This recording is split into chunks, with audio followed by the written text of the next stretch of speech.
Well, no, so what? What, in a refrigerator? Put a buck in there, right? Presentation by the applicant, come say their thing. Then we'll hear from the Cable Advisory Committee, you and Bill Rogers. Colin, tree. You got hay fever now? Sometimes I get it, but lately it's not been bad. So, our rules with regards to hearings generally are 5 to 10 minutes. I think I need to got a be cup because every time I go to I drink, was going to say 5 minutes. I'll give them more time. sucking the thing of the You're going to mention Peter's absence. What? You're going to mention something about Peter's absence, or just let it go. No, I'll just let it go.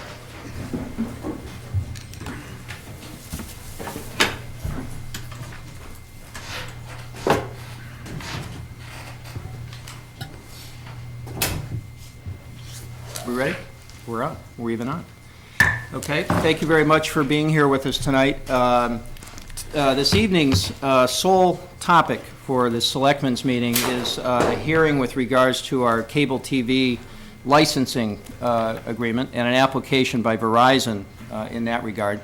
Before we start the hearing, I would just like to mention one thing, and this is for everybody at home. On Saturday, there's going to be a dedication of the Harry Sheffalo Park, which is located really basically right across the street from Town Hall.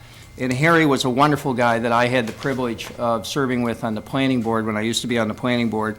But his service for the town extended over about 50 years. And it's not only a wonderful thing that we can name this park after Harry, but it's also a wonderful thing that we have a park. And so it'll be a nice event, rain or shine. And if anybody is at home and is interested in coming down to that, it'll be at 10 o'clock on Saturday. And I very much encourage my fellow board members to show up if you can. So what we're going to do tonight is we're going to have a hearing on something that's very important, we think, to the town and to the residents, businesses, schools, various public institutions that reside in this town. And that is to consider the application of Verizon with regards to a cable TV license. The purpose of this hearing is to gather input on the proposed cable TV license and to really assess the qualifications of Verizon in that regard. It is just a little thumbnail sketch here. The licensing process actually was initiated quite some time ago in March, end of March of 2005. In May of 2005, Verizon submitted an application to provide cable service to the town. In August, the town released what's called as an issuing authority report, which provides some guidelines and kind of expresses our interest in certain things. And in September of 2005, Verizon actually submitted their application. So this process has been going on for a while, and since that time, there have been fairly extensive and intense negotiations with regards to their application and the town's interest and where we wanted to end up. And that's been going on really for 7 months or so. Tonight, what we'll do is we will have an opportunity to first, I'm going to ask representatives of Verizon, the applicant, to come up. And then after that, we're going to hear a report and questions from our Cable Advisory Committee, and in particularly Ashley Stevens, who's the chair of the Advisory Committee, and Bill August, who's our Special Telecommunications Counsel, will be in that part of our meeting. Then we're going to open it up to people here in the audience in terms of public comments and questions that you may have. I would suggest to you that we would try to, if you could try to limit your questions and comments to 5 minutes, it'll allow us to move along. You don't have to take all that time. And if you want more time, we'll try to be reasonably generous in that regard, but I just want to be mindful of sort of the constraints generally that we're operating under here. And then, in the end, the Board of Selectmen will deliberate and may or may not take a vote this evening. We'll have to see about that. And we're also going to give the Selectmen an opportunity sort of at the end of each one of these presentation segments to ask some questions. If we could begin then with Verizon to come up here, and Peter, if you want to come up and introduce yourself. Thank you, Mr. Chairman. My name is Peter Bowman. I'm the Vice President of External Affairs for Verizon in Massachusetts and Rhode Island, and with me is Jim McGrail, who is largely responsible for negotiating the agreement here. So if I could just make some opening comments to the board, and then we'll turn it over to Jim for some additional comments as you requested, Mr. Chairman. Thank you, and good evening. And on behalf of Verizon, I first want to extend our appreciation for all of your time and effort, as well as the Cable Committee's time and effort, and your consultant, as you just highlighted. I also want to say that I think the town officials and Verizon representatives have worked diligently over many months, as you highlighted, to develop a strong, fair agreement that benefits consumers and the community here and Verizon. I want to assure you that if the license is approved tonight, Verizon will soon provide an outstanding alternative for video services to Winchester residents, like we're already providing in Linfield, Reading, and Woburn. And in fact, the service for Woburn is provided right here out of the central office located here in Winchester. So obviously we are ready to go if the board gives us approval tonight. I think it's no secret that Verizon is one of the leading providers of telecommunications services. The fiber to the premises network that was built here in Winchester is the most advanced infrastructure, bringing fiber right to the premise for video, internet, and voice services. We invested almost $500 million in Massachusetts infrastructure last year alone. We have a highly trained, diverse workforce of over 14,000 employees right here in Massachusetts, and some of them are here with us tonight. We have a long history of providing quality service in Massachusetts, and we've invested millions of dollars right here in Winchester to build out this network. I'm pleased to say that more than 110 residents of your community are Verizon employees and/or retirees. We as a company have supported literacy and education programs in town events such as Town Day we just participated in last weekend. BIOS TV will provide more content, almost 300 digital channels now in our expanded basic package. We have more than twice as many as most cable companies. We have a growing library of over 2,500 on-demand titles. We have high-definition offerings, 22 of them, more bandwidth and potential because of the design of our network, and innovations only a fully integrated network can deliver. We have better quality. It's an all-digital network. We have more value. We'll have simple pricing, competitive pricing. It's a real alternative to cable with a basic service package for less than $13 a month. We'll have an expanded basic package for less than $40 a month. Again, I commend your leadership on providing video choice to your residents while bringing this latest fiber optic network to the town of Winchester.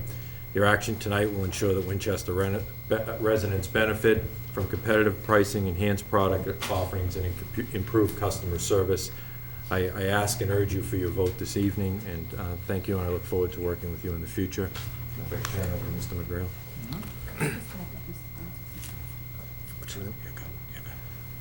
Thanks, Peter. Mr. Chairman, members of the Board of Selectmen, I would first like to begin by thanking each of you for the opportunity to appear here tonight to discuss any issues or questions the Board of Selectmen and or the public may have as they relate to the qualifications of Verizon New England to provide cable television services in the town of Winchester. As you know, Mr. Chairman, representatives of Verizon New England first met with the town of Winchester in February of 2005. The purpose of that meeting was to discuss Verizon New England's interest in obtaining a cable license in the town. Since that time, a number of steps have been taken and milestones reached relative to the franchise application before you this evening. I would like at this time to summarize, as you have already begun to do, Mr. Chairman, the chronology of events that have occurred since that February meeting for the purposes of introducing into the record all of the applicable documents. On February 7th, 2005, Verizon representatives met with representatives from Winchester to discuss Verizon's interests in obtaining a cable license. On March 29th, 2005, the town sent letters to the cable division requesting waivers of certain unnecessary regulatory requirements and giving notice of the town's initiation of the cable licensing process. On April 5th, 2005, the cable division granted the town's waiver requests. On April 7th and April 14th, 2005, the town solicited for cable license applications by placing legal notices in the Daily Times Chronicle. On May 6, 2005, Verizon submitted a cable license application to the town. On August 1st, 2005, the town issued an issue authority report setting forth its cable-related community needs. On September 14th, 2006, Verizon responded to the IAR and submitted a proposed cable license. Between September and the month of May, Verizon and the town met multiple times to negotiate the terms of a cable license and exchanged multiple drafts of license agreements during that time. On May 24th, 2006, the town posted a public notice in the Daily Times Chronicle for a June 7th public hearing held here before the Board of Selectmen. Mr. Chairman, it should also be noted for the record that at all times during negotiations with the town, the members of the town's negotiating team were very quick to remind us of the level playing field language in the incumbent agreement. The negotiating team and their counsel told us from the beginning that, when taken as a whole, and in light of all relevant circumstances, the town would not grant a license to Verizon that was more favorable or less burdensome than the incumbent agreement. Verizon New England was respectful of the town's wishes throughout the negotiations and believes that the town has satisfied its level playing field obligations with the proposed license that is before you today. Again, Mr. Chairman, I want to thank you and the members of the Board of Selectmen for the opportunity you are giving Verizon New England this evening. We have been very careful to ensure that the agreement we have negotiated allows us to meet the cable-related needs of the town of Winchester. We have spent considerable time on this agreement, and we believe that what we have presented is a good and fair deal for both entities. Thank you very much. Thank you very much. Appreciate that. Mr. Chairman, for the Yep. record, these are the documents that Okay. I spoke of. Thank Excellent. So the board may ask questions now if you like, or we could hear from our Cable Advisory Committee, and that may spur further questions, and we can invite Verizon back to the table as we see fit. What's the board's preference? I'd like to hear. Hear from the advisory? I'd like to hear from Cable Advisor. Okay, let's do that. Thank you very much. We may ask you to come back up and join us.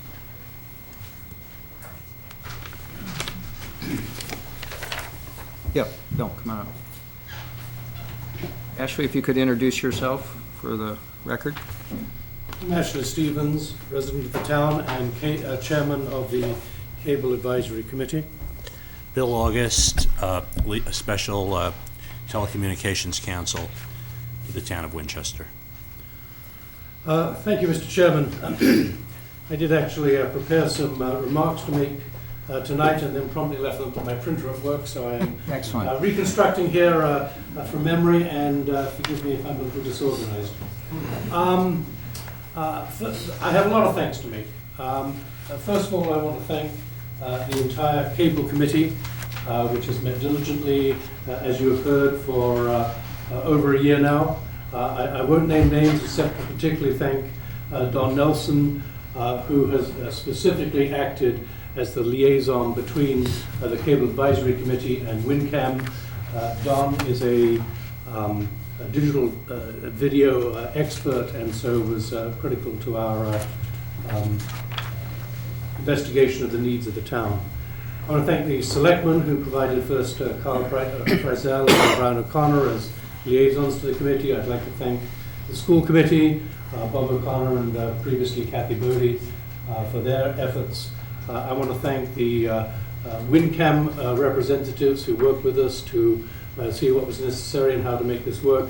And finally, I would like to thank the Verizon representatives who have been highly professional and pleasant to deal with throughout this process.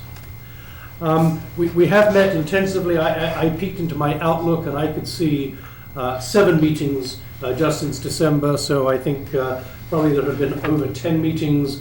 So you've had something over 30 meetings of the committee, 30 hours of the committee meetings of maybe 5, 6 people from the town side and generally 2 or 3 people from the Verizon side. So this is not an agreement that has come to you tonight in haste. It has been a challenging process. We have been operating in a highly challenging regulatory environment. Verizon came into these negotiations with a network already in place and operating regulated under Title II of the Telecommunications Act, and were then seeking to superimpose on that regulations as a cable provider under Title VI. This presented really significant challenges, and It may sound strange, but up until very recently in the negotiations, we were still discussing what exactly is the cable system that is being regulated under this license agreement, simply because so much of the infrastructure, if not all of the infrastructure, was in place previously. We were operating under an interesting set of challenges. Lobbying. There is significant discussion at the state level and particularly at the federal level, threatening or promising, or however you wish to look at it, to eliminate the prerogatives of local communities to franchise and to grant licenses. And this was a significant factor in our negotiations. What happens if such legislation does come out of Capitol Hill or Beacon Hill? And then finally, there were issues of, as other communities completed licenses with Verizon and they became available to us through the Department of Telecommunications, this provided additional input. So it's been a very long process, but diligent. I won't discuss the dates issues anymore, because I think yourself and Verizon have adequately documented those. I think the Cable Advisory Committee is excited at the prospect of bringing serious competition into video service provision in Winchester. We were tantalizingly close to getting cable competition with RCN back in 2000, and we granted a license, but then the markets turned against RCN before they could start construction in Winchester. And I think that was a shame, and I wish that we had got competition, but now we are faced with the opportunity to now bring competition into the town. I think we're excited too about the nature of the network. Fiber to the premises is a concept that a relatively few years ago people said would never happen. You couldn't simply afford the economics of bringing fiber cable into individual homes. And yet Verizon here is doing it. This is going to allow them to provide bundled services at competitive rates. I think you heard tonight from Verizon evidence that already the benefits of competition to the town in terms of reducing cable rates are out there and can be realized. The nature of their network means, for instance, that the bandwidth that they are bringing to the town is broader than that of the incumbent service provider. Turning to the financial aspects of the agreement that we are bringing forward and recommending to you today, the term is for 14 years. This is just under the maximum of 15 years that is allowed by the state's cable regulations, and it will result in this license coming up for renegotiation at the same time as the incumbent license agreement but one. That one will renegotiate in 2010 and will presumably with 10 years will come up again in 2020 when this agreement tonight will come up for a renegotiation. One of the issues that has been out there and has received considerable public debate is Verizon's desire to, and until they can see the level of business they're able to generate, to possibly pull out early. That is a feature of several of the other licenses they have agreed with communities in Massachusetts. It is not part of the agreement that you have before you today. The agreement requires universal service, and it requires free service to public buildings here in the town. The PEG access fee is 5% of Verizon's revenues, and that is the maximum that is permitted by the state's regulations. And federal regulations, my counsel reminds me. There is a PEG grant, and perhaps for people here I should say that PEG stands for Public, Educational, and Government Access to the Cable System. The PEG grant is $210,000, of which $100,000 is payable within 45 days of the effective date of the license, $50,000 3 years later, and $60,000 6 years later. from the initiation. This money will go to WinCam and will assist them in their transition to digital service. WinCam will receive 2 channels immediately, and there is a provision for a 3rd channel to be provided to them when these channels become filled to a defined degree and space is available on the system. As the Verizon representatives have indicated to you, we have taken the level playing field conditions in the incumbent license extremely seriously. Comcast has provided the town with fine service, and its predecessors have provided the town with fine service for many years, and we owe them a serious duty to ensure that we are not granting a more favorable license to a newcomer, and we believe that has been met. Bill, I don't know if there's anything you want to add at this point. Also, I would reiterate some heartfelt thanks to everyone involved.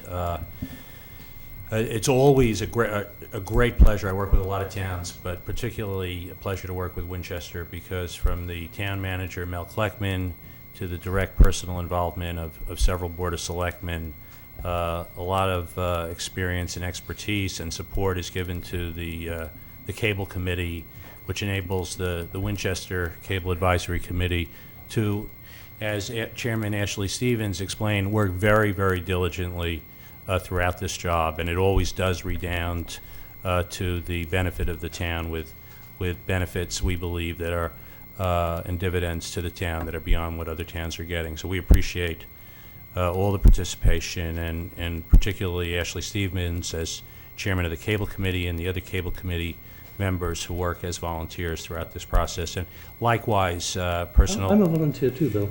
I'm saying to the whole committee. And to our counterparts at Verizon for hanging in there with us through a lot of issues of first impression, and we hope they understand that it's often the complexity and the novelty and the importance of the issues and the merits and the principles that require us to negotiate extensively, but ultimately very professionally, and we appreciate their availability and sticking through a long and sometimes arduous process. I agree with Chairman Stevens' summary and highlighting of the main points of the process and of the substance of the document.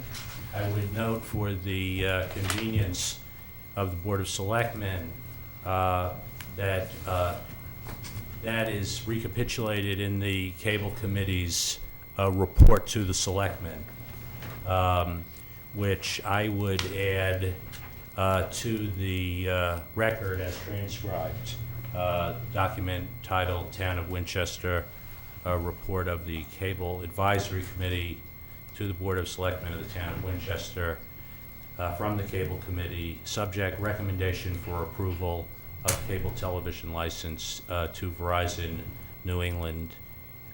It's dated May 2006 without a specific date in that because it was a work in progress, but this is the report for the record. It has it has the highlights of the license, and I think they were summarized by Cable Committee Chairman Stevens.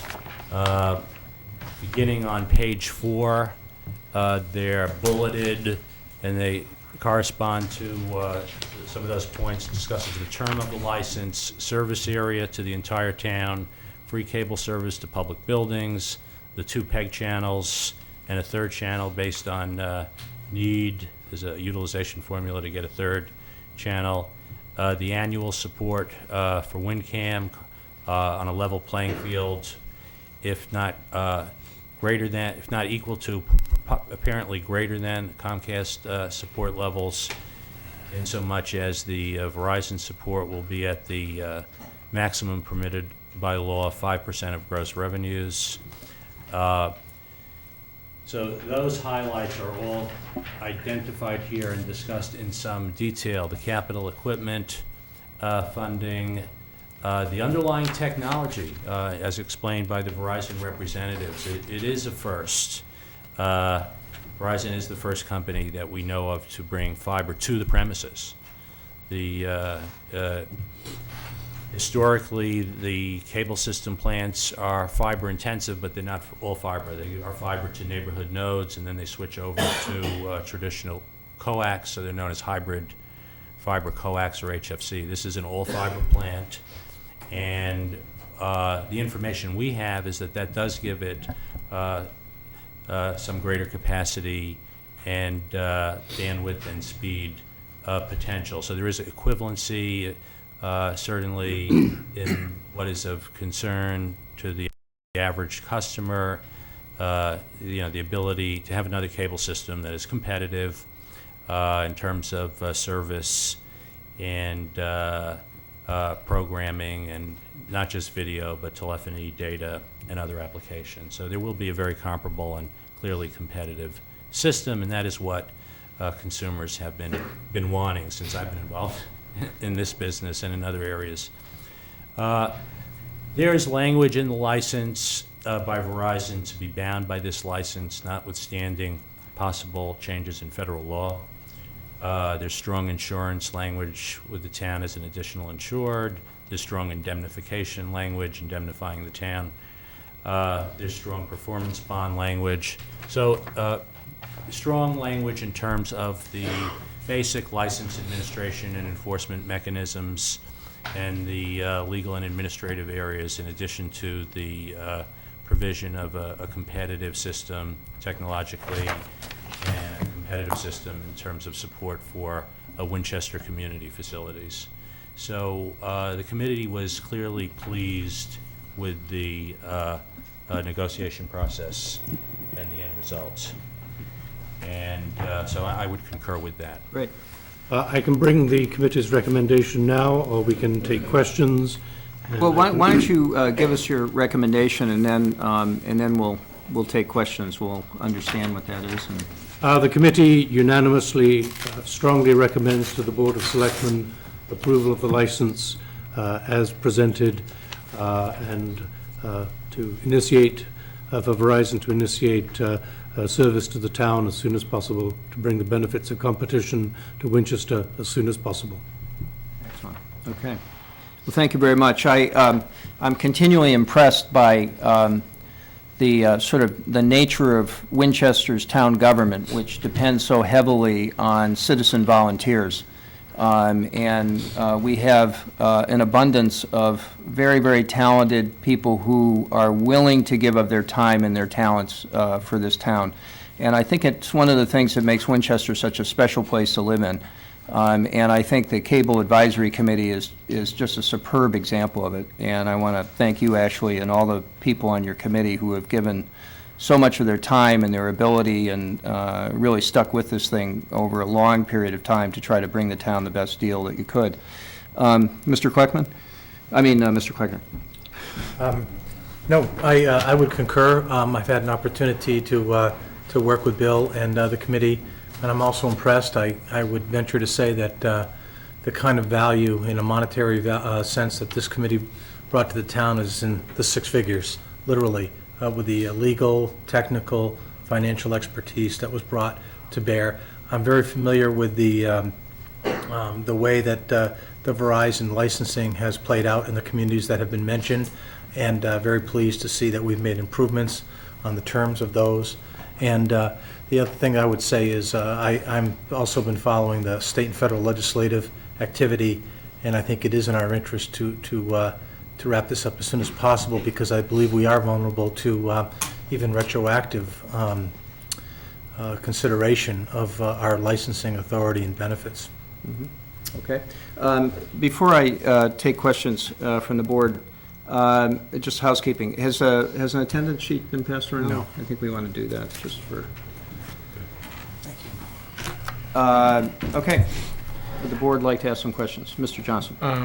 I want to thank you very much. I think bringing another cable company to town will benefit everybody, including Verizon. Comcast will give better service, and I believe the citizens will make out much better in the quality possible. The price of services they will receive. My question is, what has the expense been to the Cable Committee for legal and other professional services, and who is going to pay for that? I'll defer that to Town Manager Kleckner. The Cable Committee has not been involved in the financial aspects of Special Counsel August compensation. Mr. Kleckner, can you- Mr. Chairman, it's my understanding that we will have an exposure up to about $20,000 in expenses, primarily legal expenses. They're not completed yet, and I haven't actually been invoiced for the full amount. It's my understanding that this will come out of the town's legal services budget or related professional services accounts. and I will review that bill before it is paid. and so the town is paying this money? Yes. Is the town being compensated for the expense it's incurred? No. So we'll hold that for a moment. Other questions from the board? Mr. Haley? The level playing field clause on the Comcast contract, does that have any negative consequences for the town if it's found that this contract doesn't meet the level playing field provisions? If the Verizon package is not equivalent or complying with meeting the level playing field, Yes. it would have some consequences. Under the Comcast license, Comcast can petition the town for a public hearing and have an opportunity to demonstrate that there's an absence of equivalency. And let me just pull out that exact language, because I think the wording is very helpful. I guess the point of my question is simply, is the effect simply to have a reopener on the Comcast contract, or are there any financial or other penalties to the town as a result? The effect is that Comcast can require the town to have good faith negotiations to modify the Comcast license. So there are no impacts on the Verizon license. It would just require a corresponding modification of the Comcast Of the license. Comcast license. And is it your opinion that this contract meets the requirements of the level playing field It clause? is our opinion, yes. Do we, the opinion of the committee. with respect to the PEG grant and the PEG access support,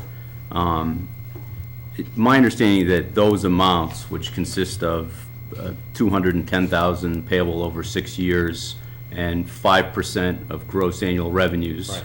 less the cable fees to the Commonwealth and the town, the 50 cents and the 80 cents, Right. and less some other amounts. But in any event, that those amounts are recaptured by adding them onto the subscribers' bills. Is that correct? That is correct. And for the most part, it's correct for the 5% of gross. And for the equipment grants, to some extent, it's built into the rate structure. But there is an exposure. It could all be passed through as an add-on. So there's no real, there's no real out-of-pocket commitment from Verizon's standpoint, because anything that they're giving us in the contract, they are recapturing. Right, there's no free lunch, it's all part of the cost structure. I mean, the philosophy of it is basically that it's like a rental cost for use of the public way. And, you know, to the extent that the subscribers, it is passed through to the subscribers, you have to keep in mind that not all residents are subscribers. So ultimately, it is the way of the cable operator and the subscribers paying back the town as a whole, including the non-subscribers, for use of the public ways. And the market as captured by Comcast to date, I understand it is around $5.4 million annually? It is about, my understanding, well, as of when we did our last analysis, it was about 5.2 million. in And terms of cable service revenue. so the primary benefit of the contract from the town standpoint is the theory that the duopoly pricing is going to be more favorable to the purchasers, the people who subscribe to cable TV, than the current monopoly situation. Is that right? That's our understanding. And The 5% of revenues is, to a certain extent, a zero-sum game, because if Comcast loses share to Verizon, then you take it from one pocket and put it in the other. But the pay grant, the capital grant, is a net positive. well, except that it's just paid by the subscribers. So it's a net nothing as far as I can see. But But it the, may be some decrease in price as a result of the competition, or at least a slowing of rate increases that would otherwise occur. So they may be paying their franchise fee on a cable price that is lower than it otherwise would have been. I think that's the ultimate point of the whole thing, is that the competition will have some short-term decreases in total price to the consumer. So you can't really just look at what is the consumer paying for a franchise cost, but what is the bottom line to the consumer. The bottom line to the consumer, the hope is, and the evidence is, will be lower. but there's no provisions of the contract which provide any rate control or reduction. It's simply I think Verizon and the Cable Committee are accurate when they say that there are studies and literature that suggest that duopoly pricing results in lower prices to some extent. But that's what we're relying upon, is sort of a hoped-for economic model. There isn't anything in the contract that provides for rate control or rate freeze. Is that right? Rate regulation is not within our legal authority at the local level. So you're correct. There's no rate freeze or rate regulation through the franchise. That has been preempted. Nor do we have any control over content. Right, although there is some suggestion in some case law that providing some rate control in the contract would be within the local authority's There were some ability. lower court cases on that at one time, but they were reversed on appeal, saying that is de facto rate regulation, and the Cable Act preempts local rate regulation. I was trying to find the provision in the contract, I apologize, that provides that if Verizon's successful in seeking a federal override, that this contract will still be effective. Yes. My confusion had to do with the preemption clause. That's in section 2.3 on page 8. And this was a subject to a very detailed and prolonged negotiation with Verizon. Right. And we have taken this further than any other town so far. So this is if subsequent to the effective date, there is a change in federal or state law that eliminates, limits, or modifies the authority of the issuing authority to require, grant, or maintain that the licensee operate under this license, or permits the licensee to opt out of this license, and to the extent permitted by law, this license shall survive such legislation, and the licensee will not exercise any such opt-out rights that it may have under such legislation. And is that consistent then with 13.3, the preemption clause?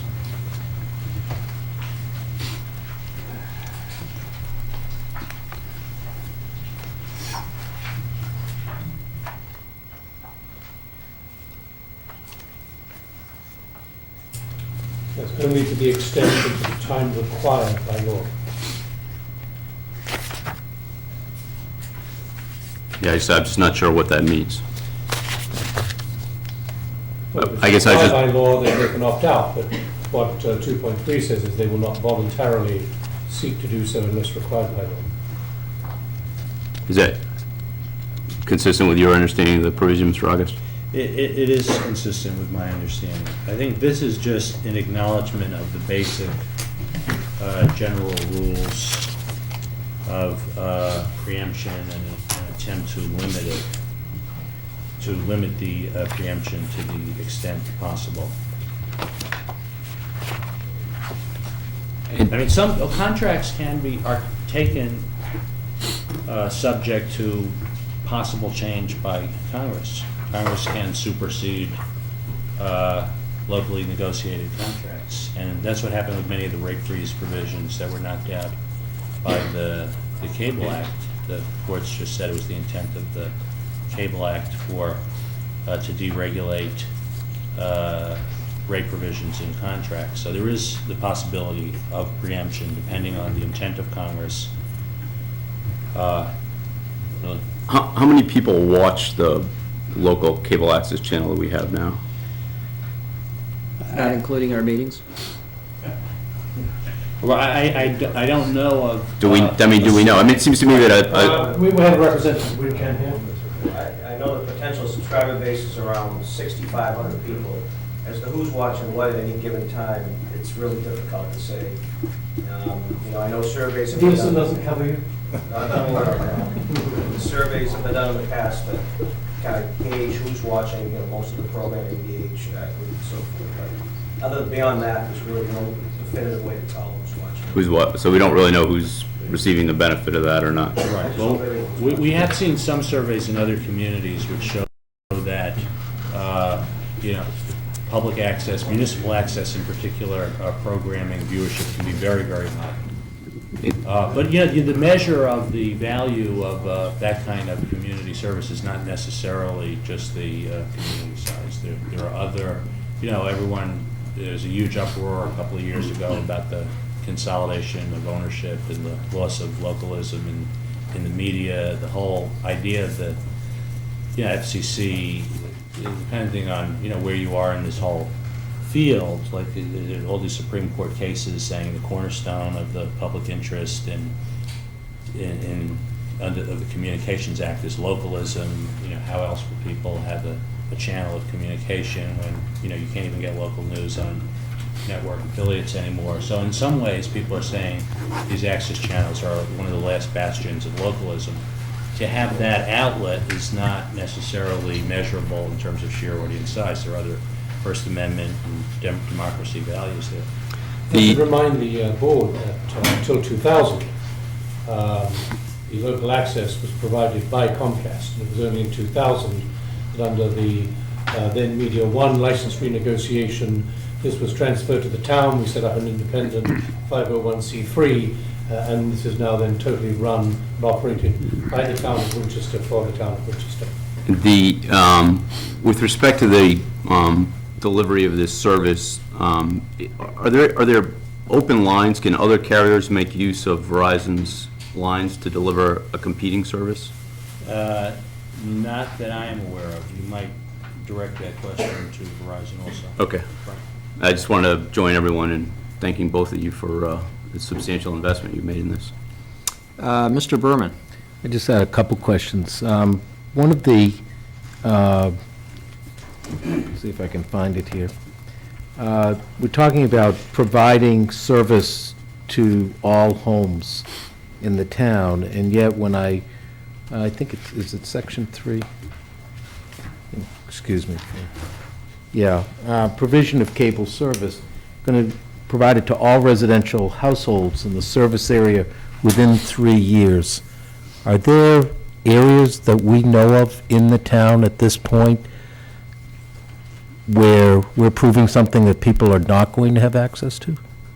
I defer that to Verizon if they want to make any comments. Perhaps you, one or more people from Verizon want to come up to the table so we can sort of do this all at once. Yeah. There may be some back and forth here. And that's a great question, because we really didn't get into the issue of construction timetables, so I want to follow up.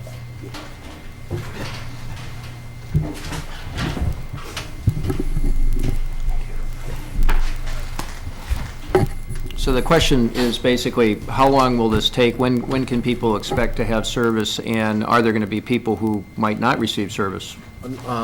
We expect to serve the entire town, Mr. Chairman.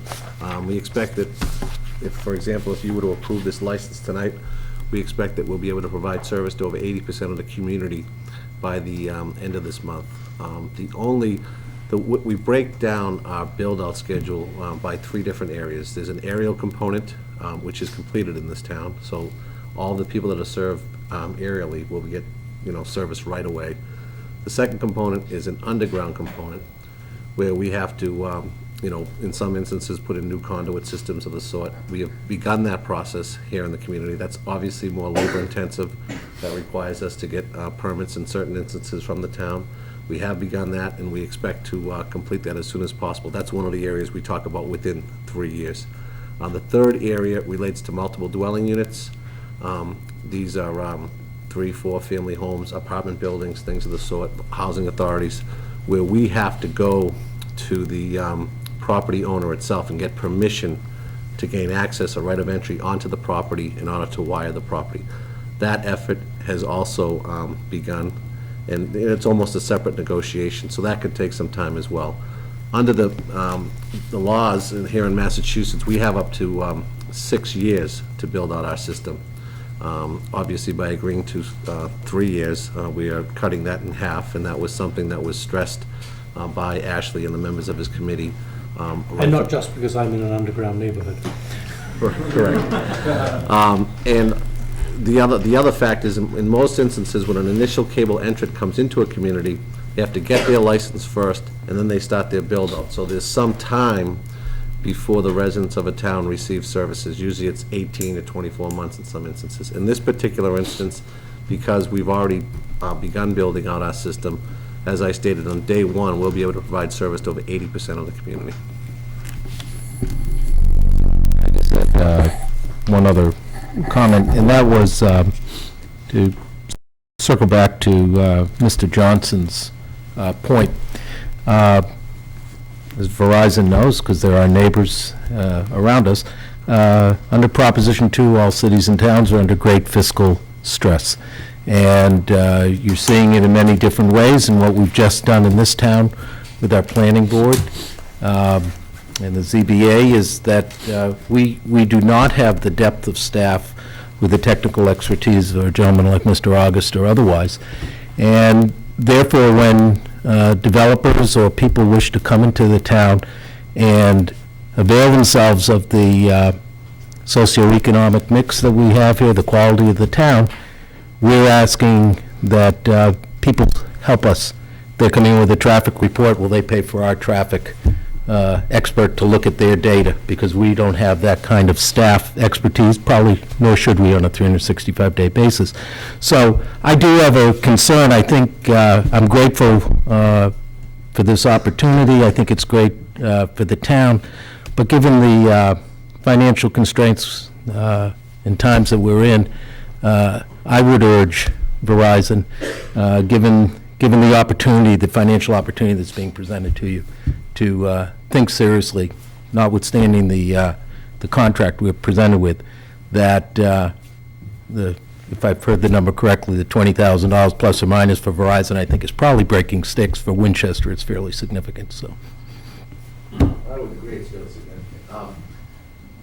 The point, and Bill and the committee have put in a lot of work, but the fact of the matter is, from our perspective, by putting $210,000 on the table, we think that's a significant statement being made to the town of Winchester that we want to be here. In an earlier discussion, it stated that all this money gets passed through to the consumer. Well, the fact of the matter is, on day 1, we don't have. Within 45 days, we have to write a check for $100,000 to the town of Winchester. We're certainly not going to have. I don't. 45 days. I don't know how many customers we'll have. It's going to be that many. I can assure you. And we'd be happy to give you terms.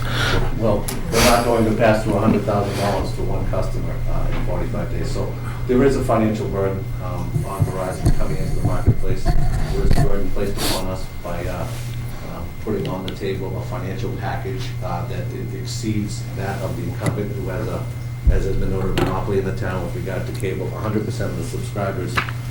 We're giving more equipment dollars, and we're also giving a higher gross annual percentage.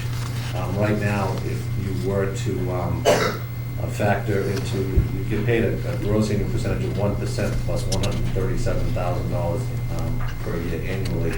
Our numbers show that number reflects about a 3.6% gross annual percentage per year. So despite the fact that we're coming to the market with 0 customers, we're putting $210,000 on the table, and we're also paying 1.4% more gross annual revenues to the community. So with regard to, so in legal fees, we think, we have not paid any legal fees in any community that we've entered into, and we think that the value we bring to the table with regard to the license and the competition that we bring to the table with regard to the fiber, the product itself, the investment that Verizon has made just in Winchester alone with our fiber product, as has been noted by Ashley and Bill. This is the first time in the town of Winchester's history that fiber will be actually brought to a resident's premises, and this is what residents have been looking for quite some time. So I think if we look at the totality of the record, we are bringing a significant package to the table here that brings tremendous value to the people of Winchester. It's an interesting thing, Mr. Byrne, if you don't mind. Yep. If you get this license, you'll be able to watch our meetings, and the 20,000 does seem like chicken feed, I'm sure, in a lot of ways. But you'll be able to watch our meetings, particularly the ones that are going to come up. And we had a recommendation from our finance committee that we cut $1 million out of our budget over the next year, and then another $1 million the year after that. And I sort of think of this effort as we're going to have like a little basket on the table. And every time we can identify something that we think we can save some money, even if it's a small amount of money, we're going to toss that in the basket, and then come this fall, we're going to figure out exactly, what we have to work with. So it's been suggested to us, even for some larger amounts by some people, that when we talked about the transfer station, that maybe it wasn't all that significant when we were trying to save some money. I think every increment we can find is probably not a bad one. In terms of the legal fees, I understand that you've got a problem with maybe precedential value in terms of other communities you deal with, but in some respects, that's sort of not our problem. And it seems to me that whenever that we can find particular items that we're negotiating or particular projects, whether it be a school and funding that we get through the state or someplace else, or it be some other project, the extent to which within that budget legal fees can be covered is something that this board ought to pay attention to. So that would just be my comment. I know we haven't really quite decided. And I just had one more question. I know Mr. O'Connor has a question. A minor thing, but the emergency broadcast sort of component of this, which allows for some, in a case of emergency, some sort of overriding so that messages can go out, I guess, across the channels. And, we're, one of the things this board is being concerned with going forward is a whole sort of emergency response program. And maybe Ashley, you could respond. Does that same capacity exist on Comcast right now? Or is that would that be a different feature for this? It's common. It's common, so that already... Executed through Winchester. It already exists across the board? Okay, good. I'm going to just let Mr. O'Connor speak now, if he wants to. Yeah, I just don't want to ask any questions. I just want to make some observations if I could. Attending a few of the meetings as a selectman on the advisory, cable advisory committee, I just wanted to say that Bill and Ashley and his team, and as well as Verizon, did a tremendous job. And everybody says that tonight, but I saw it firsthand. It was a very tough negotiation. I think the document in front of us is A1 document, hammered out. And it always wasn't, every page was hammered out. I think people should understand that, and that they had the federal and state and local laws going against them and up and down. But I just want to make some observations. One is, I think tonight we should be really looking at the citizens of Winchester. And I'm not a lawyer, but I am in the marketing side of life, and I've yet to see an instance where competition, especially competition with superior quality, it does not serve a community well, okay?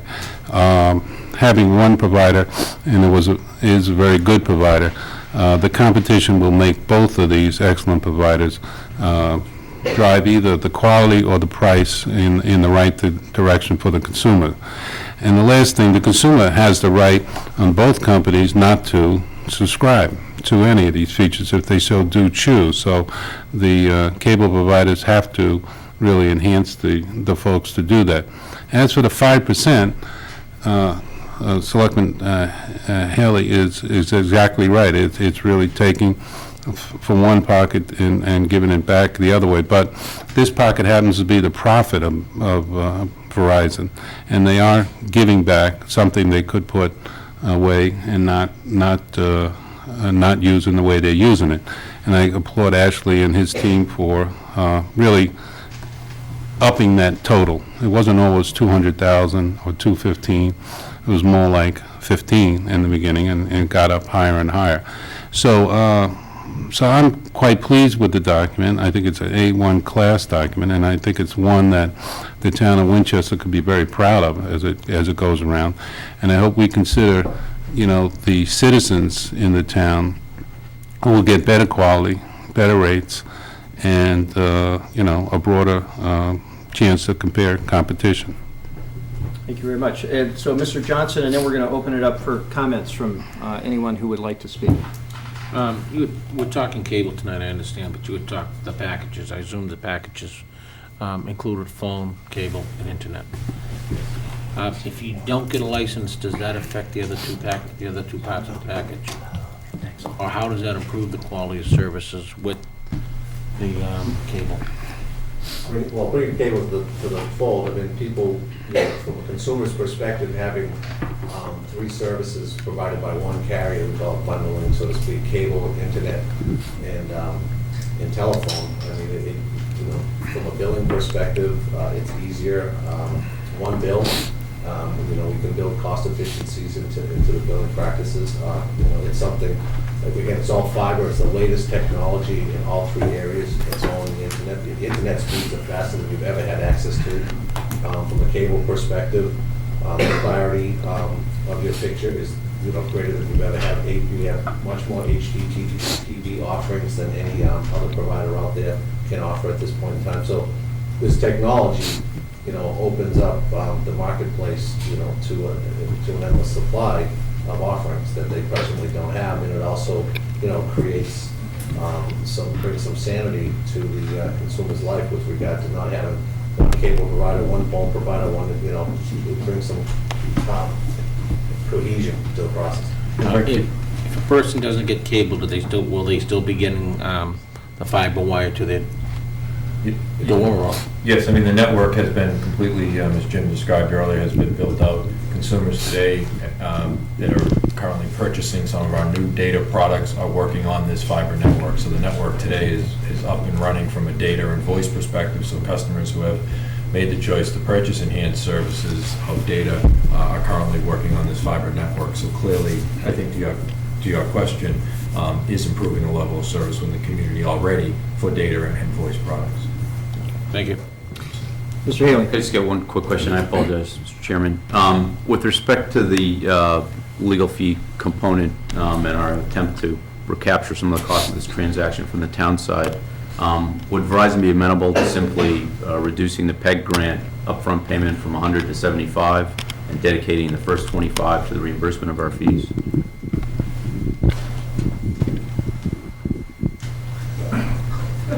To be honest with you, that's a new one. That has not been discussed in the past. I'm not so sure that's something to go into. This whole notion of paying legal fees, the first time it's been part of negotiations has been tonight.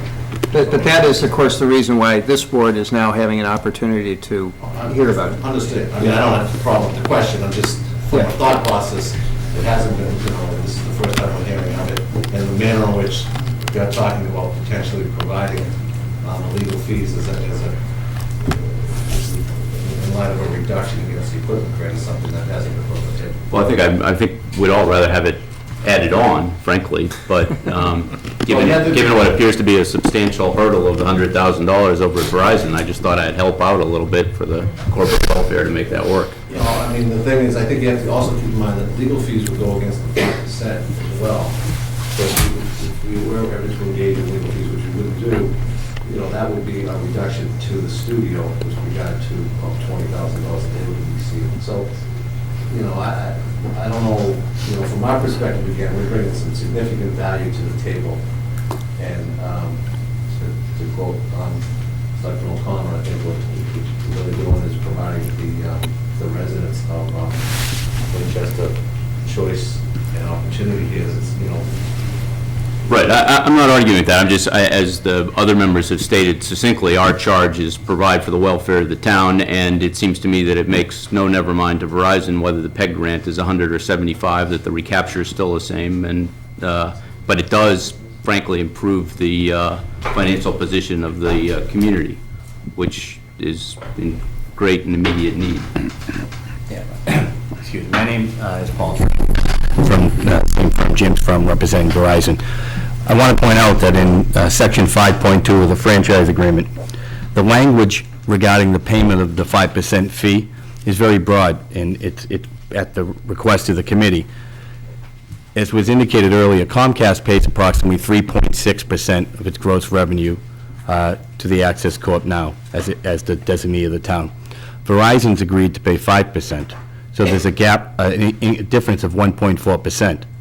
What I might suggest to you, because the language is there, it says the payments can be used for personnel operating other related expenses. So you could clearly use the gap there, the 1.4%, to help offset the town's cost of its legal fees. And it's worded broadly enough to allow you to do that. And the state regulations also allow you to do that as it's a cable-related purpose.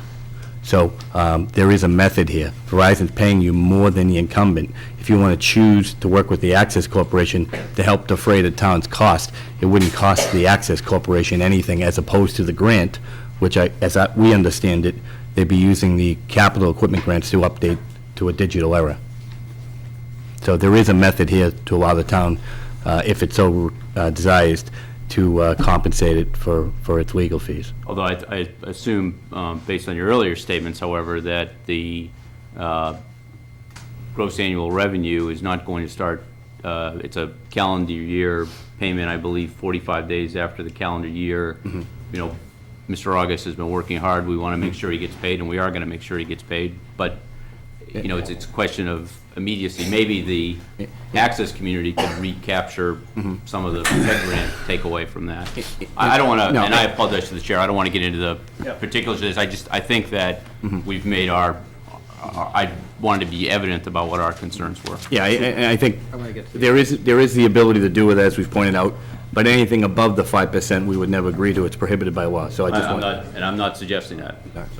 Two things, just to be clear, on the PEG access, the 5%, that's paid quarterly.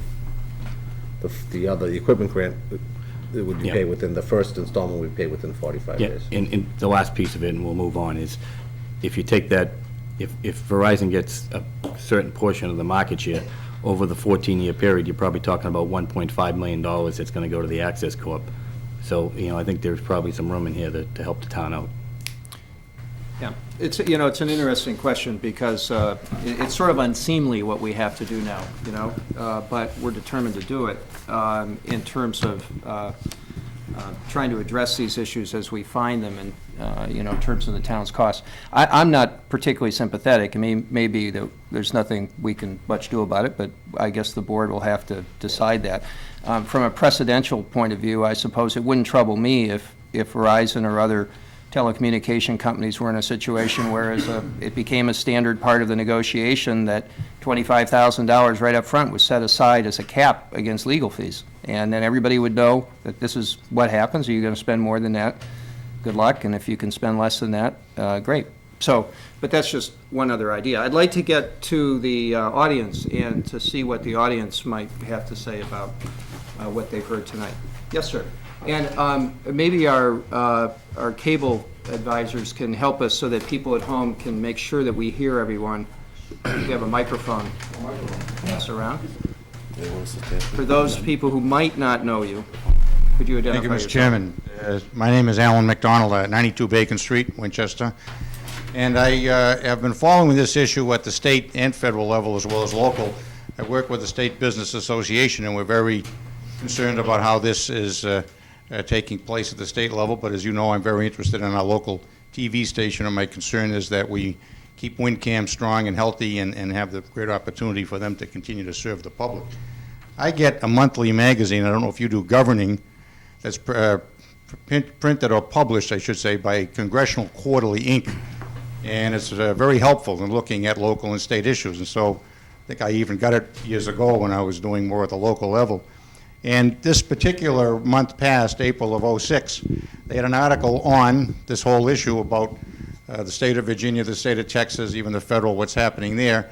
And I just wanted to say, in encouraging your approval of this license, I think it's very important. I was encouraged by Selectman O'Connor's comments about the opportunity to serve with competition in the community and really help out the community to that respect. I think this does that, and it gets ahead of what might be some disadvantage to us at the federal or state level compared with what we have heard in the negotiations to help out Winchester. And I think that this is good for the community. I think it's very good for WinCam, and I'm very much in favor of that, and I wanted to be down here today to say that. And I'm going to leave for your benefit, if you'd like, a copy of the article that was written on this subject, because it's very informative, and I think since you've dealt with it so much, you'll enjoy reading it. Excellent. Thank you very much. Anyone else?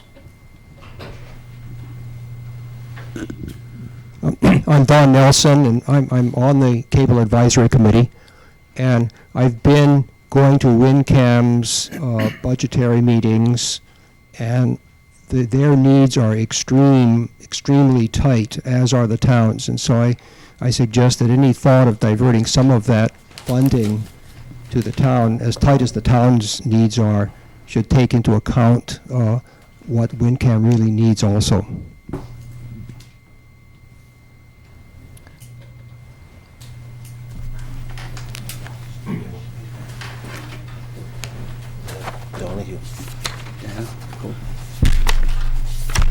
So I'm a resident of Winchester. I live on Meadowcroft Road. Could you just identify yourself for us? My name is Andrew Schmidt. Thank you. And I've actually been involved in passive optical network architecture for quite some time. Designed some chips used in the big deployment made by NTT. And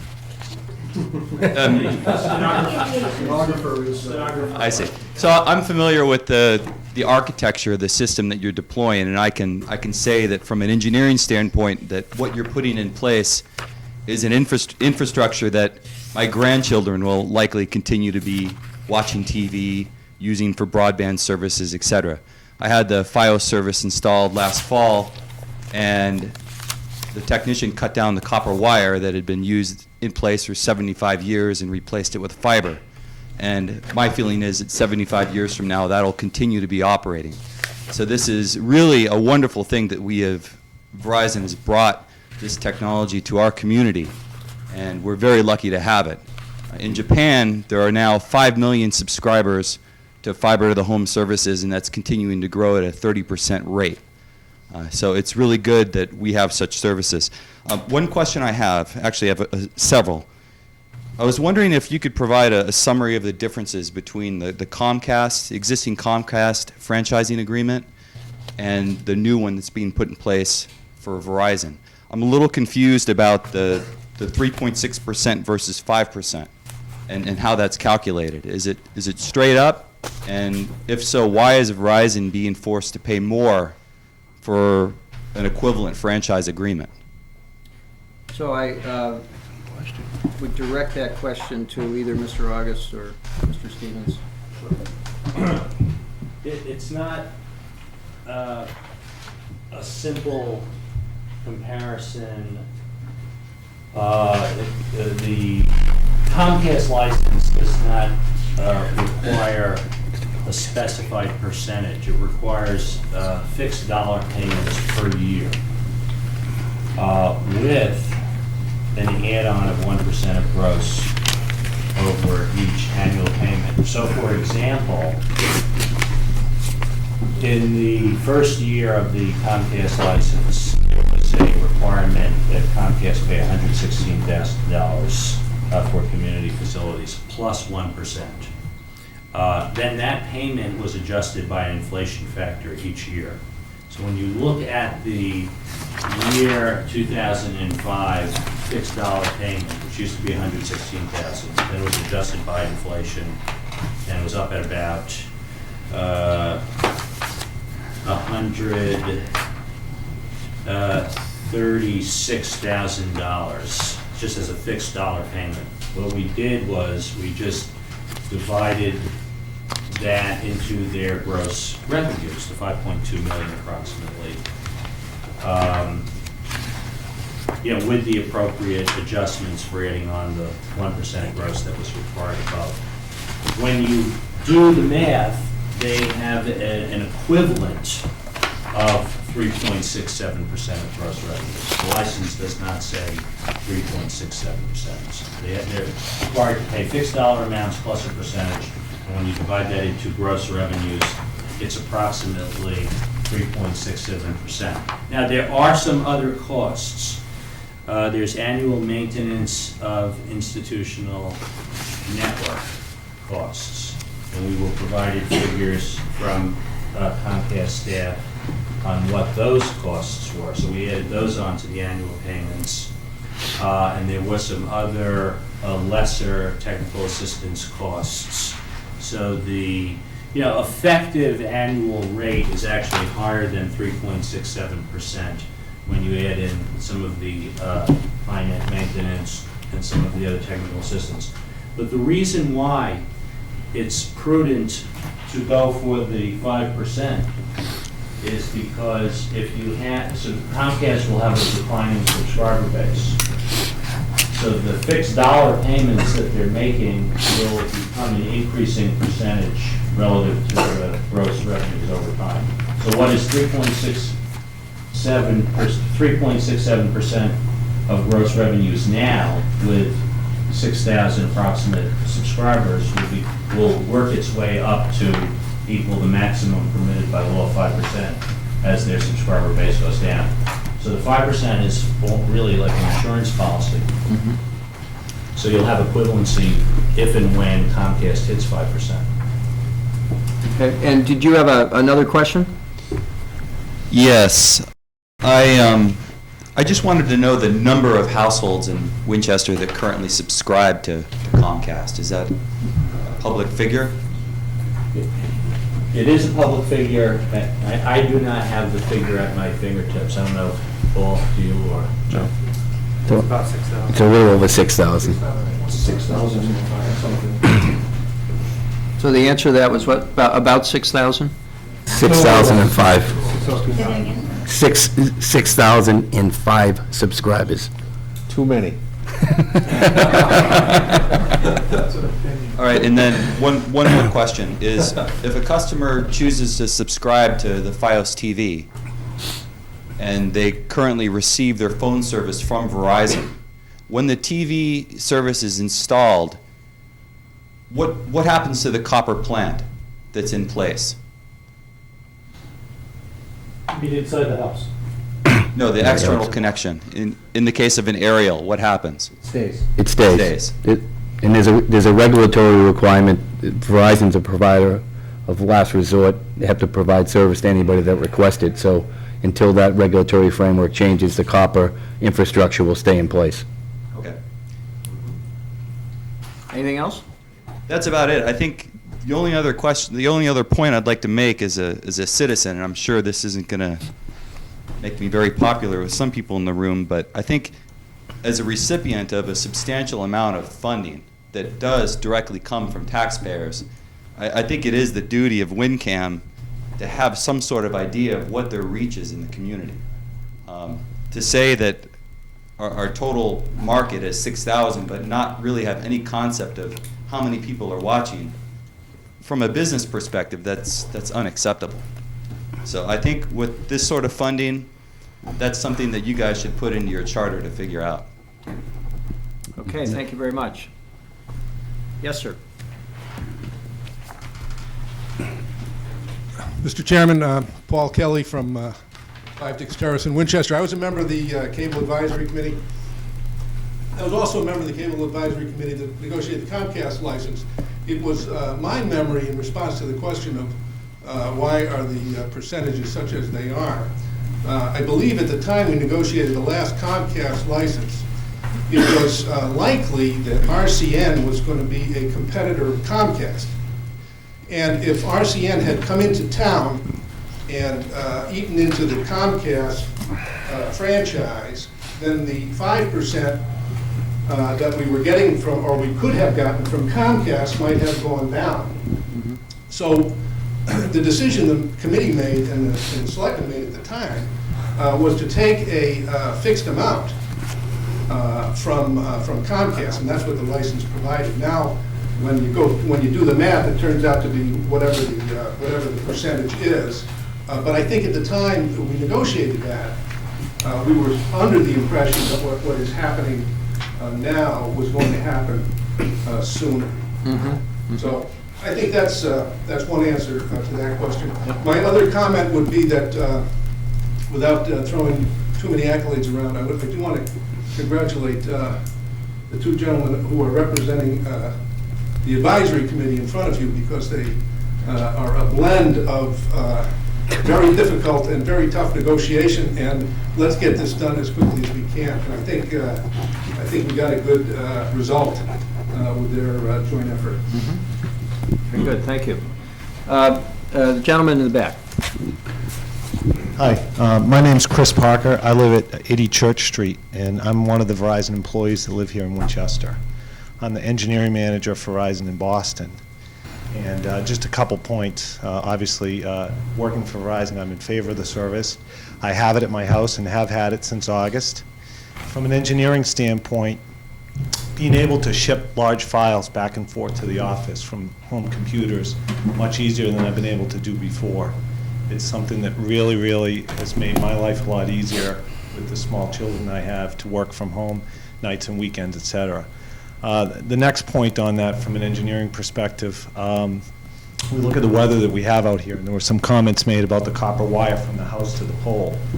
You know, from an engineering perspective, we see the quality of service improving, and a lot of folks who live in town here might know me and talk to me about their service, and I've helped a lot of people get online, and their quality of service has improved too. So again, I'm coming from a Verizon perspective, and the last point is I'm looking forward to taking my DirecTV satellite dish down, and I'd ask the committee whether or not they return any money to the town.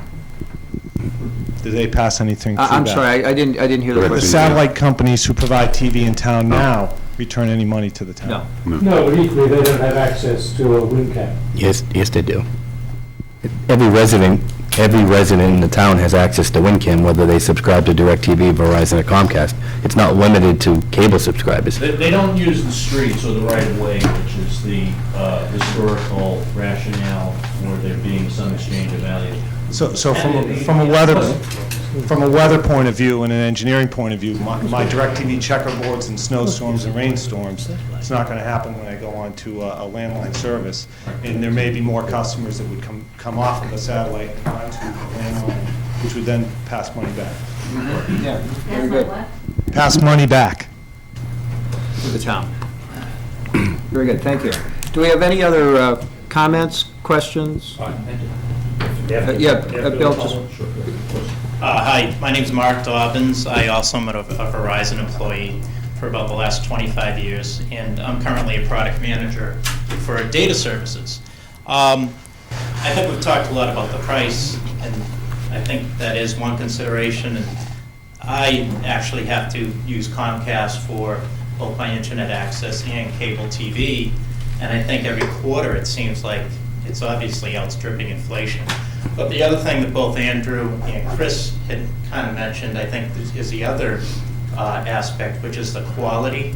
And I think, from my understanding, I'm not an expert in FiOS, but I think there's going to be such great bandwidth possibilities that quality is something that, if we have a snowstorm, et cetera, we're going to be able to go and get higher performance. And that's something that I look forward to. And I think ultimately competition will help on both aspects, keeping prices low, but also improving quality on both of the players. Very good. Thank you very much. Gentleman right over here.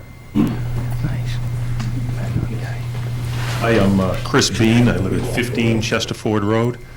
I'm also a Verizon employee who lives in town. More importantly, as Chris has talked about, I do understand the network and the benefits it can bring to us, but as many of you have probably already been contacted by Comcast and offered a deal. For me personally, it's $40 less per month than I pay today, just on the mere threat of Verizon coming to the community. So we talk about, money coming back to the town and back to the coffers and trying to cover Mr. August's legal fees. I look at this as my personal savings, $40 more disposable income per month to spend in the town. And that's a huge difference. That's what competition is going to bring to us. And that's just the mere threat of Verizon entering this market. That's not even the reality yet. Very good, thank you. Any other questions or comments? What I might, I'm sorry. Bill, go I ahead. just thought as a matter of due diligence, it would be useful to ask Verizon for an update on their actual track record with physical operations in Woburn and Reading. It's fairly new, and just in terms of lessons learned, if any information that may be in the public domain that we may not have heard about, we don't want it to come back and bite us and say, well, there were such and such complaints in the deployment in Woburn and Reading. Why didn't we learn from that or know about it? What kind of operation has that been, and what has been your experience? Are there any complaints or issues that those municipal governments are dealing with in the deployment that we should be apprised of? No, not to any great degree. I think Verizon's been successful with its take rate for video in these communities. You mentioned two of them where we've been approved for franchises. And I think the lessons learned there from the consumer standpoint is that competition works. Prices are stabilized or lowered, in that, as Mr. Bean indicated, there's a marketplace battle between entrants that ultimately benefits consumers. And that's the lesson that's being learned. Right. Are you on schedule, Paul, in terms of rollout? Yes. And are you meeting signal quality performance tests in terms of basically delivery of the product? Yes. In many cases, exceeding the expected take rate in those communities, meaning the number of consumers that are buying the product. Mr. Chairman, if I could also comment on that, as some of my peers from Verizon have highlighted, this is a fiber-based network with incredible quality levels.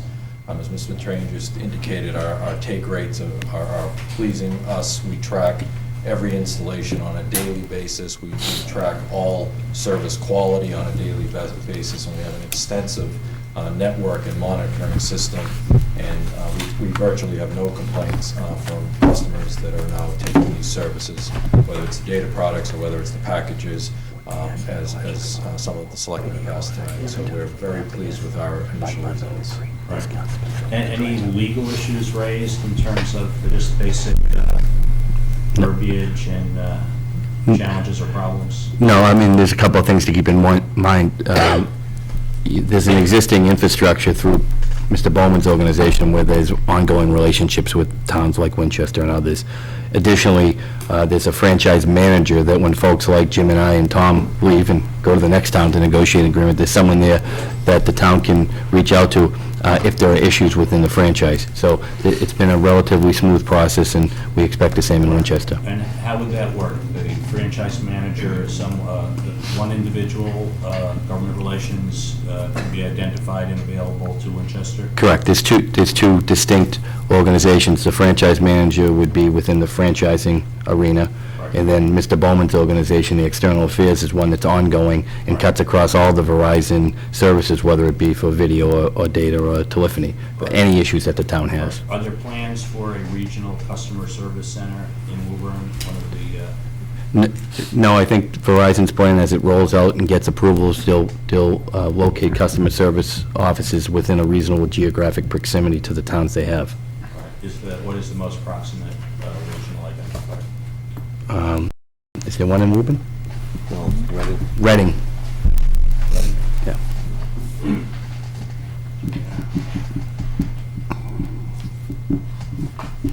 And that would be available to Winchester subscribers? Sure. Full service, customer service operation for equipment and billing? Correct.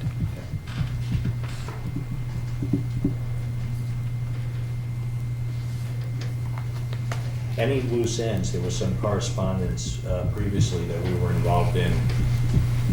I was working with town manager and WinCam bid on some interconnection questions. Are those resolved satisfactorily in terms of the mechanics of any interconnection there? They were in a couple of weeks ago, and they've run the fiber to the control room, but there's no rack or modulators or processes in place right now. I think they're just waiting for this part of it to be resolved. And that's been a generally satisfactory? Yep, I've been satisfied with it.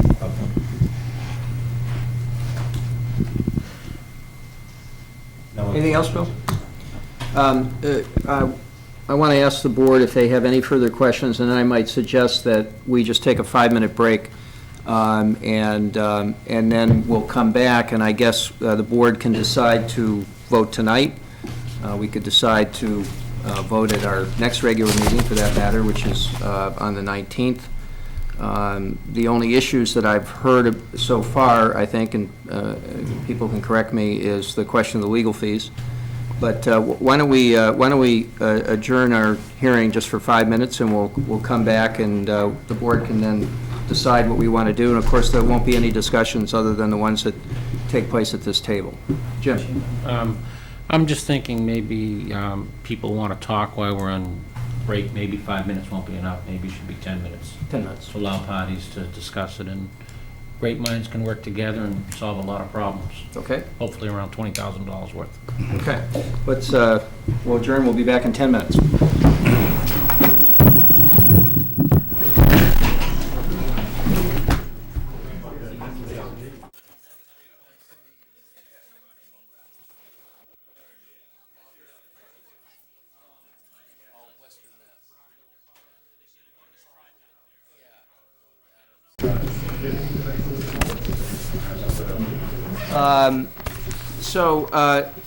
We're at that point now where the board gets to decide if it has more questions, decide if it wishes to vote this matter tonight, if there are still any outstanding issues.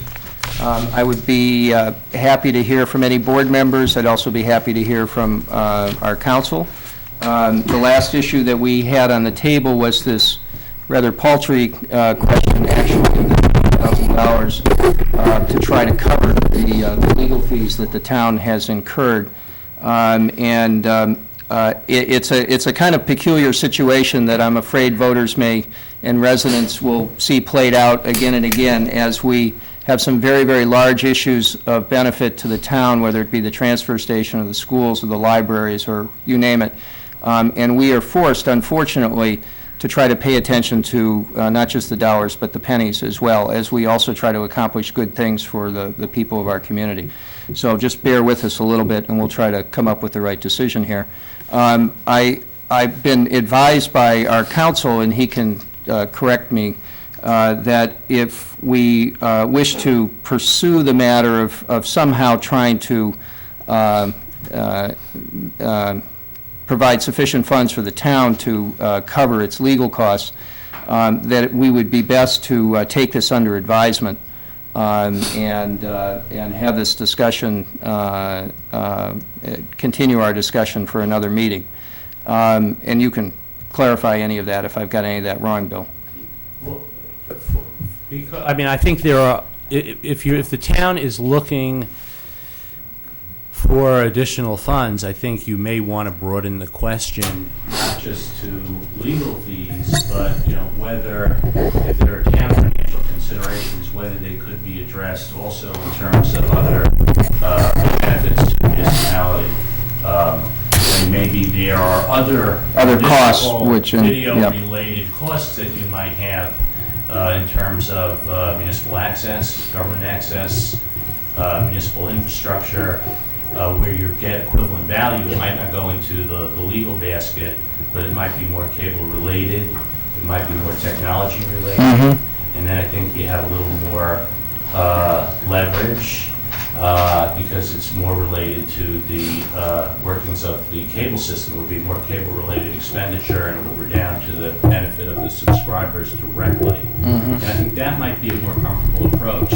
Is basically financial driven, but you don't have to narrow the focus, and you could get an equivalent benefit, but maybe to the municipality in other forms. Right. Any other comments, questions about that? Mr. Haley?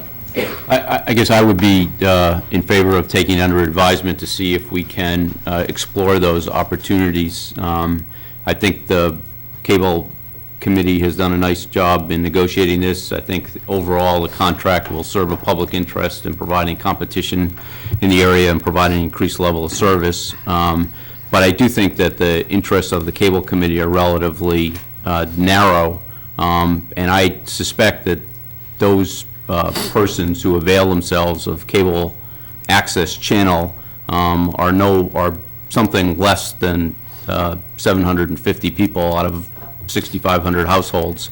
So I think it's a narrow field of benefit, and I do think that the legal fees which are attendant to causing these benefits, the PEG grant of $210,000 and the what Mr. Trainer estimated at $1.5 million over the life of the contract in terms of the percentage fee, are things which are generated by Mr. August's work.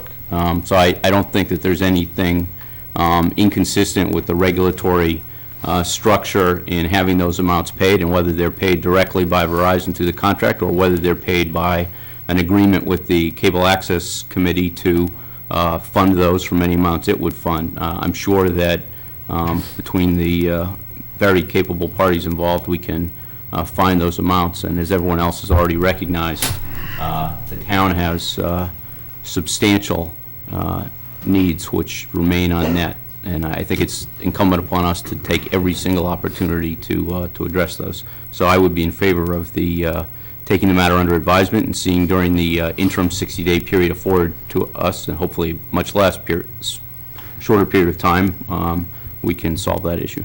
Mr. O'Connor? I think in a town with a $70 million plus budget, the $25,000 to hold this up is really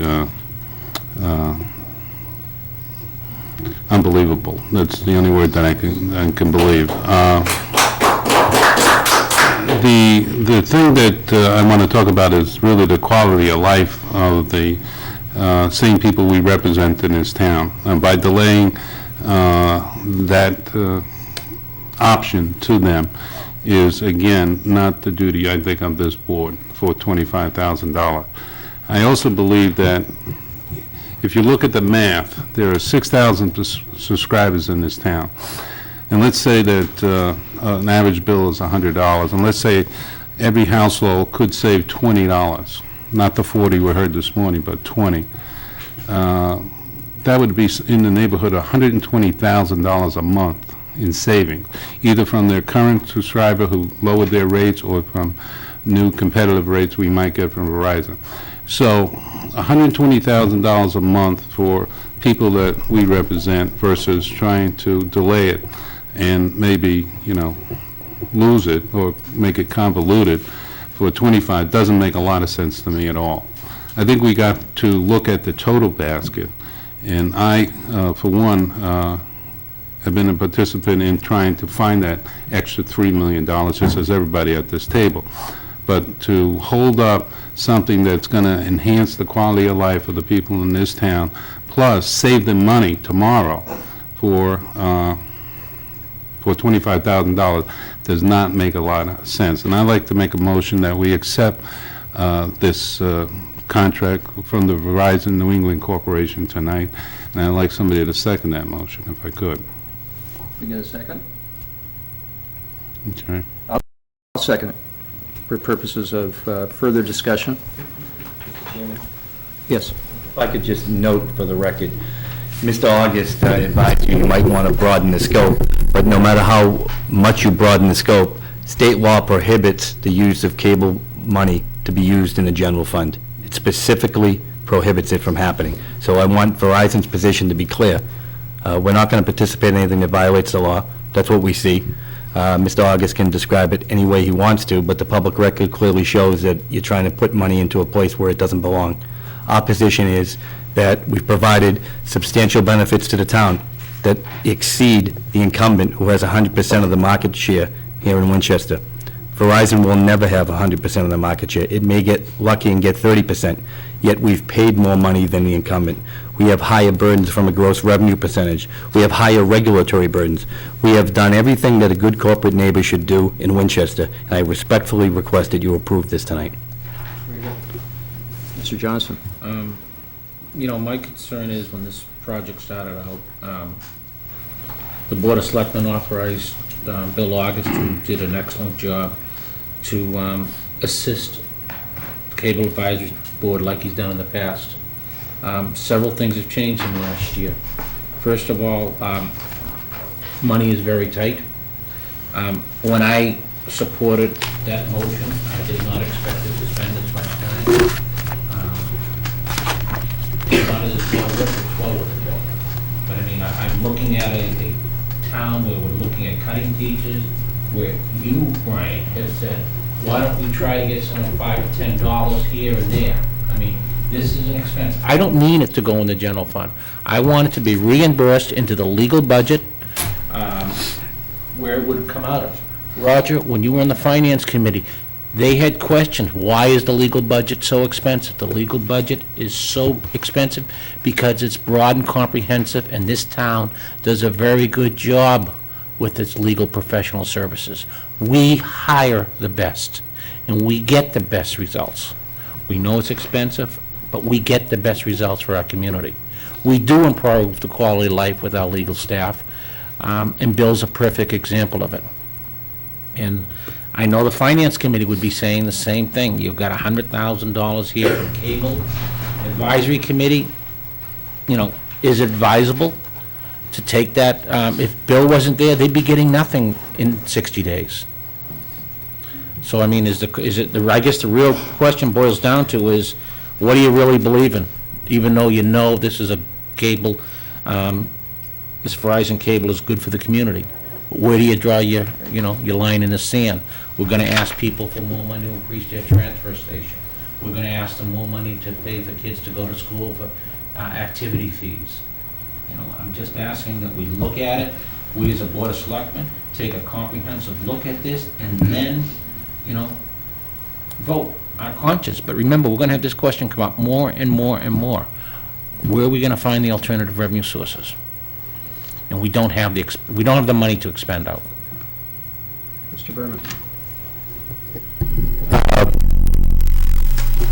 First of all, because I haven't said it before, appreciation both Mr. August and to Mel and to Ashley and to Verizon, because by all accounts, you guys have come to the table and worked hard. Having said that, I don't think anybody would ever ask, anybody at this table would ask anybody to break a law, and we're not looking for you to break a law. I'm also respectful of the fact that you're concerned with precedent. You're circuit riders, you're going to go to other towns, and you don't want to have Winchester held up and waved in your face at a later date. I'm respectful of that. I regard, and we're going to have the discussions you've heard the chairman say, in terms of our shortfalls, and all of these dollars to me are fungible. You know, it's a fireman, it's a teacher, it's whatever. So leaving the word legal out and leaving precedent out and leaving out anything that would be even construed as not being legal, you're going to spend some marketing dollars to come into town to try to grab market share. If you got 6,000 houses, if you got a 50% share, 3,000 houses, $100 a house per month, $300,000 times 12, $3.6 million. You know, $20,000. You've got some kind of a marketing budget. We could have Verizon days at the Winchester Library, $28,000. The library will be open on a Sunday. We could have better microphones or something here that doesn't come out of WinCam's budget. I'm frankly sensitive to any discussion of it coming out of WinCam's budget because it is relatively small for what they do and what they need to do. So I don't know that we can craft that here tonight. I would like to vote for this tonight, but I'd love to have, to use your term, a good corporate neighbor. Be a good corporate neighbor. Welcome to Winchester. It's not a lot of money. Call it what you will. You spend it where you will. Do something in Winchester. Don't call it legal. We'll figure out the legal. Don't break the law. But I think you are a good corporate neighbor, and here's an opportunity to demonstrate it. Can I address that, Mr. Absolutely. All of the points you made are noted and well taken, except that you can't get around the fact that you can't use cable money in the general fund to pay legal fees or anything else. Use telephone. You can't be done. This is a cable franchise. It's not a telephone franchise or a data franchise. In terms of Verizon being a good corporate citizen, the only thing I can tell you is it has a long track record of doing business in the town. I'm sure it's sponsored plenty of events and other things, as Mr. Berman suggests. I'm sure that's not going to go away. They have nothing to do with the cable franchise. If you want to speak to Verizon as a corporation and its philanthropic arm about doing things in Winchester above and beyond that they've done in the past, I'm sure they'd be open to it. But it's not subject to a cable franchise. And it's not subject, these fees, the franchise fees, are not subject to go into the general fund. It just is not allowed. And again, the main benefit of this, besides the economics that we've outlined to you, the $210,000, the 5% franchise fee, is that it creates competition where your residents save money. Mr. Bean illustrated that in his comments earlier. That's the benefit of this. What I would respectfully ask is ask that you vote to approve it, work with Verizon as a corporation. There may be things in the town that they can do outside of this agreement in terms of things that they would do in an ordinary course of business. I can't speak to that, but I do know, as it relates to the cable franchise, we've gone as far as we can. Remember, we're the second entrant. That means that we will never get the market share that the incumbent has. And I would just note, in closing, as it relates to this issue of fees, Mr. Haley mentioned earlier about the level playing field. In many cases, it works to the town's advantage. In this particular case, we would argue that we're being disadvantaged here because the incumbent was not asked to pay legal fees in its agreement. That tilts the playing field against Verizon. So I would ask you respectfully, think about that. Think about the fact that we're really creating competition that benefits everybody in the town that enjoys cable television services. That's the ultimate benefit here. That's the ultimate benefit of Verizon being here. Thank you. Mr. Haley? I think the points that Mr. Trainer makes are well made in part. It's a highly regulated area, both under Chapter 166A and the Telecommunications Act of 1996, and it's neither proper nor appropriate for us to hold everyone up who comes to the table and say, by the way, we have 37 children in the 5th grade next year, what can you do to help? It's inconsistent with public policy for us to try to do that. On the other hand, I do think that one of the reasons that the law provides for a 60-day period within which to consider and vote upon things after public hearing is to afford us the opportunity to look at those issues, to consult with counsel and others who may not have been involved in the drafting of the agreement, and see if the recapture of legal fees or recapture of other costs which are directly attendant to the contract and imposed upon the town as a result of the contract are consistent with our obligations and consistent with the applicable regulation and law. And I see nothing wrong about doing that. I take Mr. O'Connor's point that we have a $72 million budget. But incrementalism is pretty easy. $1 million is pretty small in connection with a $72 million budget. These are meaningful amounts. They have real effect on the community and the town. Is that Verizon phone again? He's a Verizon subscriber. It is Verizon. So I think that there's nothing wrong or inappropriate for us taking the matter under advisement. And to some extent, I respectfully resent a little bit, in the room full of Verizon employees, we want you to decide tonight. Well, I don't want to decide tonight. Mr. Chairman, if I could. Just 1 second, if you would. Mr. Stevens. Mr. Chairman, first of all, I want to say in the defense of the Cable Committee, since this has clearly emerged tonight as a major contentious issue, the first that the Cable Committee learned of this issue was this afternoon when I received a copy of a memo from Mel Kleckman. Had this come up earlier, we could have possibly addressed it. Secondly, I want to say that the Cable Advisory Committee has, since 2000, been extremely concerned about the finances of WinCam, which was only set up in 2000. Income from the cable licenses is the sole source of income for WinCam, for its operating funds and for its capital funds. We are very concerned about the analog INET, the difficulty in obtaining replacement parts for that when it goes down, and the committee negotiated extremely hard for this upfront payment to assist WinCam in converting to digital transmission, to improve the reliability of transmission from selectmen's meetings, from school committee meetings, from school auditoria, and so forth. And secondly, I want to pick up on your comment of a paltry sum. I think the amount that's in question here would be over 10% of the operating funds, the annual operating budget of WinCam. I just want to make those points. Thank you. Yes, Mr. O'Connor, and then we're going to decide what we will do with the motion that's on the table. Okay, one of the things I want to bring out is that we are denying, and I don't want to repeat myself, we are denying the people in the town immediate access, and we are costing the people in the town money, all right? We have a legal budget.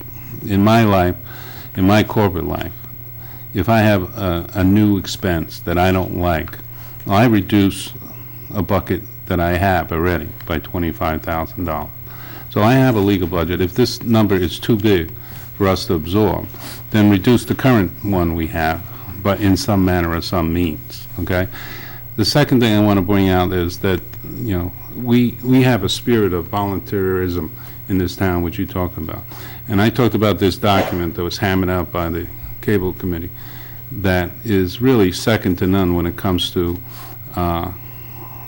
other contracts in other parts of the country that were executed, Fairfax and in particular. And when people read these in these other towns that have the same similar contract, they're going to envy Winchester's contract because it's so much more enhanced because of what the stuff the Cable Committee has done. And the last thing is this thing, this contract's been going on for well over a year. And I've been a selectman for well over a year. And I never heard anybody bring up the fact that we wanted to tag on another $25,000 for legal fees. Excuse me, Mr. John. And I understand the budget constraints. I understand the thing about talking about it, airing it out. But this is really not the right way to, you know, conduct a hearing or a meeting. I'm concerned about the quality of the service that people in town could get, an upgrade, and I'm concerned about them paying an extra $1 for another month. And so we can, you know, husband in another $25,000, which we already do have in a bucket, which we could reduce if we all wanted to. Thank you. Mr. Johnson. I had asked for that in the last meeting approximately 3 to 4 weeks ago. What was the legal expenses that this that we've incurred? I got an answer today. That's why I'm asking it today. But it was asked 3 to 4 weeks ago. My answer is I don't want to vote against this tonight, but unfortunately I will. So I'd like to maybe try to work something out within the 60-day period. Hopefully it will be a lot shorter than that. And I support Mr. Haley's ideas about, you know, taking up to 60 days, but hopefully it'll be a lot less. That 60 days is going to cost the Winchester citizens around $240,000 conservative. I don't believe that, Brian. I mean, you didn't do the number, you don't know. Okay. It's going to take them start time. All right. Let's not get into that That's right. discussion. Okay. Mr. Chairman? Last comment, then we're going to decide. I just want to make, and I totally respect Mr. Haley's position. If he, in the board, wants to extend this for 60 days, that's clearly your right, and we're very respectful of that, as we have been throughout the whole process in Winchester. But Verizon's position will not change in the 60-day period. We believe it's a violation of the law to put money into the general fund to pay this. It's an issue that never came up during negotiations, and the record should be clear that Verizon objects to it. We think it exceeds the benefits that we've put forth in the license. We appreciate you hearing us. We respectfully ask that if you're going to kick this over for 60 days, that you do that. But our position is clear, and that is not meant to be argumentative to you or the board or the members of the community. We're prohibited to do so. And I would just end by saying, if every cent of this franchise agreement is a pass-through to the consumers, they're going to pay it. Whether it's the $20,000 or the $210,000, that's how it is in the Comcast license. That's what level playing field means. So I didn't want to be disrespectful to you. I know you have the right to delay this for 60 days. I would just want to know for the record, because this is turning into a legitimate legal issue between Verizon and the town, and I just want to make sure the record's reflective of our position. Okay, let's, hold it. I want to hear from Mr. August, and then... I want to say that since a question of law has been raised. Yes. I would appreciate 2 minutes in executive session. Okay. Okay. Which I think we're allowed to have on a question that has an implication of a possible legal matter. Okay. I think that's probably not a bad idea. Unfortunately, everybody's going to have to leave. Or we'll go to your office. You want to do that, Mel? All right, you can all stay. I need a motion first, Make a however. motion to go in executive session for legal matters. Second, all in favor? Aye. We'll be back in just a few minutes, folks.